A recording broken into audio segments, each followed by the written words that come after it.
Capítulo 18. Tenaz oposición al gobierno del señor Madero. Además de las sublevaciones en contra del gobierno del presidente Madero, Zapata, Vázquez Gómez, Orozco, Bernardo Reyes, Félix Díaz, que tuvieron lugar en el año de 1912 y a las cuales nos referimos ya en el capítulo anterior, el señor Madero se vio tenazmente combatido en la prensa y en el Parlamento. En ese propio año y en el mes de julio de 1912 hubo elecciones para la renovación de la Cámara de Diputados, eligiéndose la 26 legislatura federal, que habría de pasar a la historia parlamentaria de nuestro país por la calidad de la mayor parte de los diputados que la integraron. Fueron aquellas elecciones las más libres que registra la historia.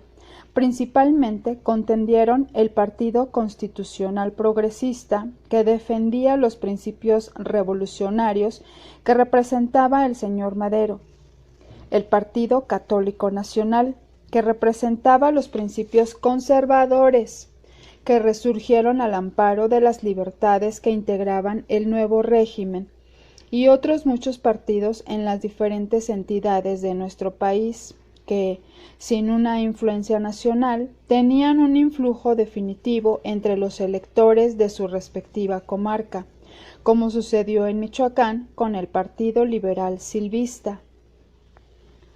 El 1 de septiembre se instaló la 26 legislatura y quiero citar los nombres de los más destacados diputados que en ella contendieron: Luis Cabrera, Félix F. Pallavicini, Luis Manuel Rojas, Francisco Escudero, Aquiles Elorduy, Alfonso Cravioto y otros muchos formaron lo que se llamó Bloque Renovador.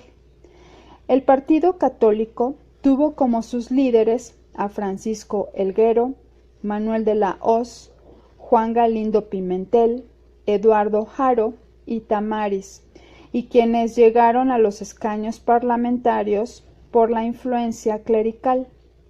Los antiguos porfiristas tuvieron su representación en el llamado cuadrilátero parlamentario, que lo formaron Francisco M. Olaguibel, José María Lozano, Querido Moeno y Nemesio García Naranjo. Había otros diputados aparentemente no afiliados a ninguno de los grupos contendientes, que votaban libremente o se sumaban al grupo afín a su ideología, tales como Salvador Díaz Mirón y algunos otros. Ocupó el gobierno de Michoacán, por libre y entusiasta votación popular, el señor doctor Miguel Silva el 16 de septiembre del propio año de 1912.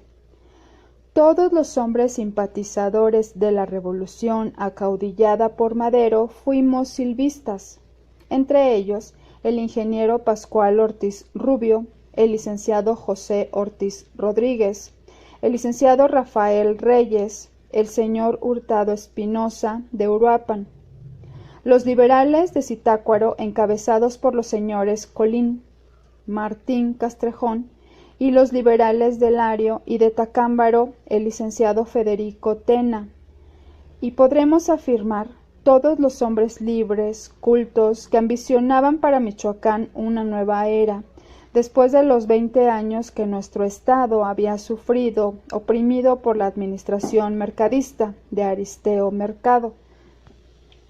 Al hacerse cargo de su gobierno, el señor doctor Silva, atendiendo a un proyecto de reformas al sistema educativo que yo le había presentado, me llamó a la ciudad de Morelia para que habláramos de dicho proyecto. De nuestra conversación resultó que él me comisionaría en la Ciudad de México para que redondeara y afirmara los puntos de aquel proyecto. Me entregó una carta de presentación para el señor vicepresidente de la República, don José María Pino Suárez, a la sazón secretario de Instrucción Pública. Marché a México y fui recibido por el ilustre Pino Suárez, quien no solamente me atendió, sino que me puso en contacto con maestros, tales como Abraham Castellanos, don Julio S. Hernández y don Carlos Flores, quienes ampliamente ilustraron mi criterio.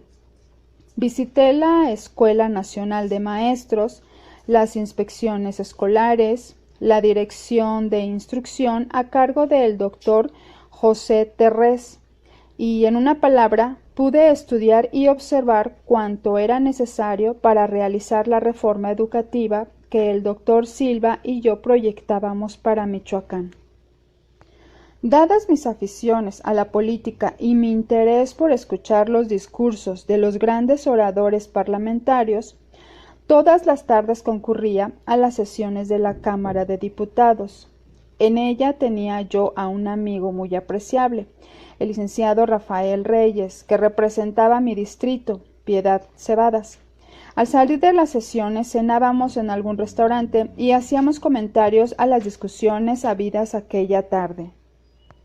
Tuve el gusto de escuchar el memorable discurso del licenciado Luis Cabrera, en el cual planteó de manera magistral el problema de la tierra en México, el problema agrario hasta entonces sentido por los campesinos del sur levantados en armas, pero definido, aclarado y expuesto de manera magistral por el gran diputado Cabrera.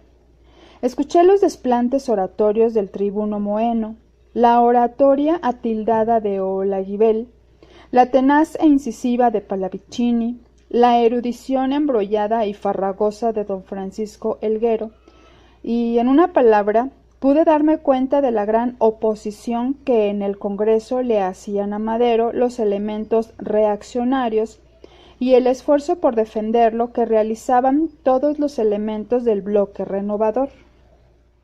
La diaria lectura de la prensa, El País, El Imparcial, El Tiempo y algunos otros, me demostraba la constante oposición que tales publicaciones le hacían al señor Madero y a los hombres de su misma ideología.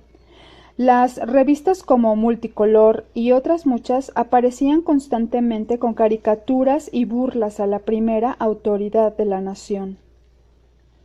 La procacidad en el lenguaje que usaban tales periodistas había contaminado al público, quien usaba los mismos términos soeces que para mencionar a los funcionarios utilizaban los plumíferos. Al presidente Madero le llamaban Maderito, el Chaparro, o de otras maneras. A don Gustavo Madero lo nombraban con el mote de Ojo Parado, aludiendo al ojo artificial que llevaba. Al secretario de Gobernación, don Abraham González, le llamaban Ñor Abraham, refiriéndose a su origen norteño. Víctima de constantes caricaturas y de alusiones chuscas era el señor ingeniero don Manuel Bonilla, secretario de Comunicaciones, y hasta la primera dama de la República era aludida por los abyectos periodistas con el nombre de Zarape de Madero, Sara P. de Madero. Jamás había presenciado la República mayor desvergüenza periodística, abusando de la libertad de expresión que un honrado presidente le otorgaba. Todo esto, ataques parlamentarios, procacidad periodística, chismorreo burocrático y demás, iban formando en algunas capas de la sociedad un estado de descontento al gobierno del señor Madero, que había de traducirse, no muy tarde, en un cuartelazo que diera fin a la administración maderista y que habría de culminar con el asesinato de los primeros magistrados de la República, de muchos de sus allegados y partidarios, y con una hecatombe a cañonazos en la propia capital de nuestra República. Antes de terminar este capítulo, séame permitido expresar un recuerdo grato que jamás, mientras viva, habrá de borrarse de mi alma. Encontrándome en la Ciudad de México, como ya dije, comisionado por el gobierno del señor doctor Miguel Silva, llegó este funcionario a la capital, en viaje de negocios, un día del mes de noviembre. Fui a saludarlo al Hotel San Francis, en donde se hospedó. Por las mañanas lo visitaban muchos de sus amigos, especialmente integrantes de la Diputación Federal Michoacana. Por las tardes permanecía acompañado muy pocas veces y una de ellas me invitó a salir con él a una visita. Llegamos al Hotel del Jardín a las primeras horas de la noche. En uno de los corredores y sentados en sendas sillas mecedoras estaban dos chiapanecos ilustres.